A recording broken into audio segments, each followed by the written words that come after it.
I need the scoop. A teenage cancer survivor's world shatters when her own mother suggests she shouldn't have received a prosthetic leg because it made her brother jealous. This heartbreaking Reddit confession reveals the devastating reality of family favoritism pushed to unimaginable extremes. Join us as we witness one young woman's fight, not just to walk again, but to be valued in a household where her very survival feels like an inconvenience. I had bone cancer when I was 16.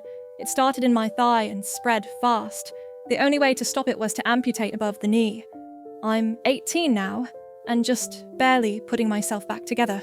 The last 2 years have been a whirlwind of chemotherapy, pain, isolation, and feeling like I was just fading. I missed most of school, missed friends, missed being a teenager. And when it was all over, I was left with a stump, a pile of trauma, and no real plan for how to feel human again. The doctors said I was a candidate for a high-functioning prosthetic, a bionic leg.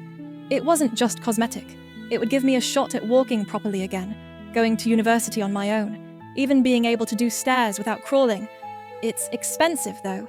The National Health Service covered some, but not all. That's when my mum stepped in. She said we could use part of a savings fund she'd kept for emergencies and future needs, some of which was apparently meant for my little brother. He's 11, neurodivergent, and has always needed a bit more help. He's smart and sweet, but also very emotionally intense.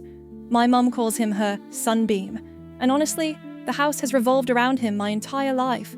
I'm guessing most of these emergency funds were actually set aside for him. She helped me get the prosthetic.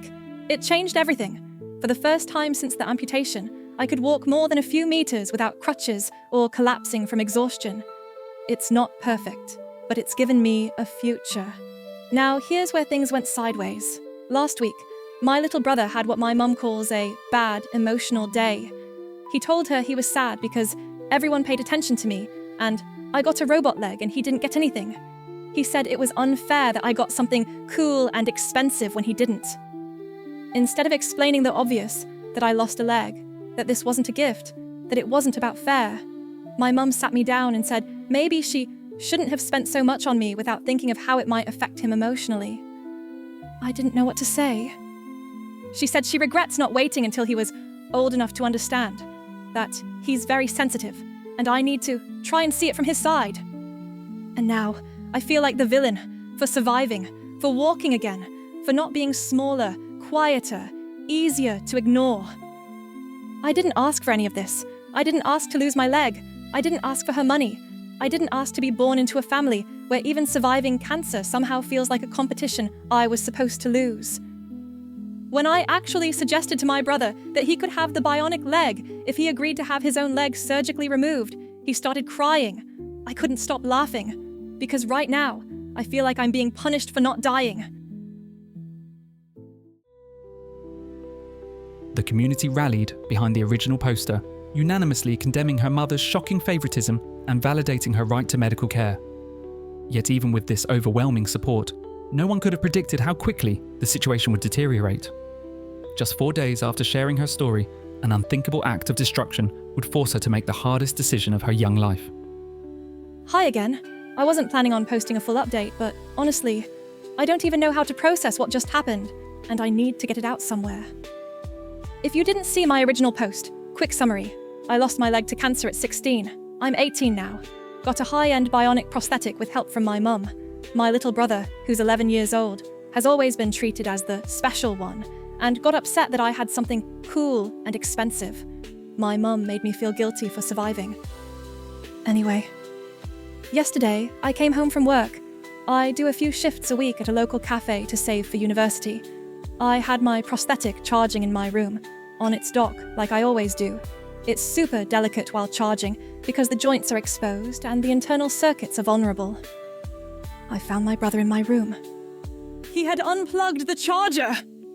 He was trying to make it move manually, bending the knee joint, yanking the ankle around to see if it would walk on its own. I yelled at him to stop, but it was too late. The main knee motor made this awful grinding sound, and then the whole leg sagged like a broken doll. He dropped it and ran downstairs crying. I just stood there holding the pieces. The leg is dead. Totally dead. Those things aren't built for rough handling. They're expensive, sensitive, custom built to match my body. It's not something you can fix at a random shop. It has to go back to the manufacturer. Repairs cost thousands. Even assuming it's repairable, it'll take months. I went to my mum absolutely shattered, thinking at least this she'd take seriously. She cried, hugged my brother, and said, "He didn't mean it. He's just curious." Then she told me, "You need to be more understanding. He's only 11. It's not like he knew how important it was." I honestly don't remember much after that. I just felt myself shutting down. No apology. No promise to help fix it. No acknowledgement that without that leg, I can't walk more than a few meters without pain. That I can't go to work. That I can't go to university like this. That I'm being dragged back to being helpless because a kid wanted to play with my body. The final blow. She said it was in my room, charging, in my private space. Now I'm trapped. I can't afford repairs on my own. The grant money is long gone. Insurance might cover some of it, maybe, but the deductible is massive. And my mum made it very, very clear she won't be helping again. I don't even know what to do. I feel invisible, disposable, like the only acceptable version of me is the one who quietly disappears into the background so her sunbeam can shine. I survived cancer. I lost my leg. I fought to be able to stand on my own again. And now it's broken because an 11-year-old thought it looked fun, and no one cares. I live in Scotland, which is important to know for context about healthcare and legal options. This isn't a small issue like a broken toy. This is my mobility, my independence, my ability to work and attend university. Many people have suggested I should consider legal action since I'm a legal adult now. This situation is more comparable to someone stealing and wrecking a car than breaking a toy.